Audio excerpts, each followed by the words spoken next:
Isabelle, raconte-nous où tu es, qu'est-ce que tu fais aujourd'hui?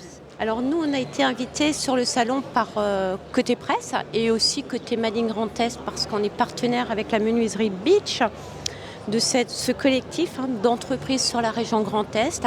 C'est une première pour moi, le salon Équipe Hôtel, c'est un salon dédié aux professionnels. Aussi très intéressant parce que bien souvent, quand on va dans un hôtel, on a envie de s'inspirer pour la maison. Donc il y avait un lien direct avec ma maison et nous. Alors, un salon avec des ambiances multiples, mais on peut dire quand même un style très naturel ici. Vraiment, le côté éco-responsable s'invite vraiment sur ce salon. Aujourd'hui, on veut produire local, fabrication française, européenne, on peut dire, un style naturel. Perrine, ça c'est clair, on veut des teintes plutôt douces. On trouve un peu le côté de terre, beaucoup de beige, beaucoup de camel, et puis aussi des couleurs, des mélanges de matières.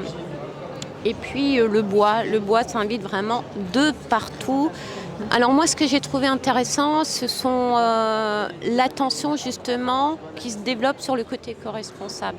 Aussi l'émergence d'artisans dans des régions qui s'unissent ensemble pour mettre en avant leurs compétences, souvent techniques, esthétiques, beaucoup de créateurs, de designers, mais aussi des solutions innovantes. Et ensemble, parce qu'ensemble on va plus loin, ces gens-là se regroupent pour apporter des solutions pour des architectes d'intérieur, des décorateurs, voilà, dans l'univers de l'hôtellerie et de la restauration. Ça, j'ai retrouvé vraiment marquant parce que ces entreprises, dans le passé, on ne les voyait pas forcément. Ces petites entreprises un petit peu qui font l'ADN de nos régions de France, on ne les voyait pas forcément sur ce type de salon.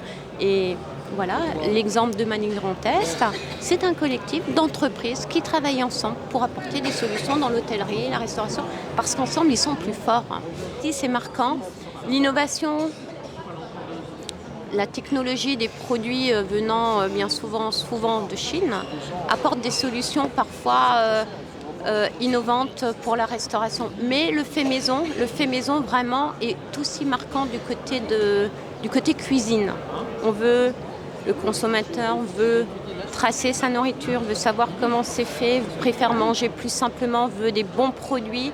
Et je dirais qu'il y a un parallèle entre l'aménagement d'intérieur et aussi derrière ce qui se passe en cuisine. Donc on est de plus en plus responsabilisé et aujourd'hui, même dans le milieu professionnel, je crois que vont écouter un petit peu ce que le consommateur recherche. Voilà, la qualité, la provenance et puis voilà, être bien dans un lieu parce qu'un restaurant c'est important, on peut bien manger mais s'il n'est pas décoré, on ne se relaxe pas. C'est important, on a besoin de se détendre à un moment donné à côté de son boulot, on a besoin de passer un petit moment, que ce soit un quart d'heure, une heure et demie.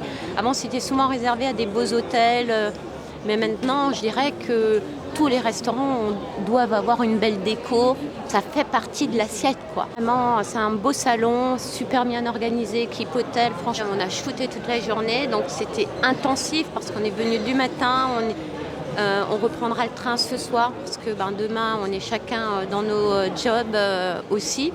Et puis une journée intense, une journée créative, d'inspiration et on partagera ça nous personnellement avec le blog, on fera des articles, des vidéos. Et puis c'était génial, on se redonne rendez-vous dans 2 ans ici parce que c'est tous les 2 ans ce salon et on se dit à très vite.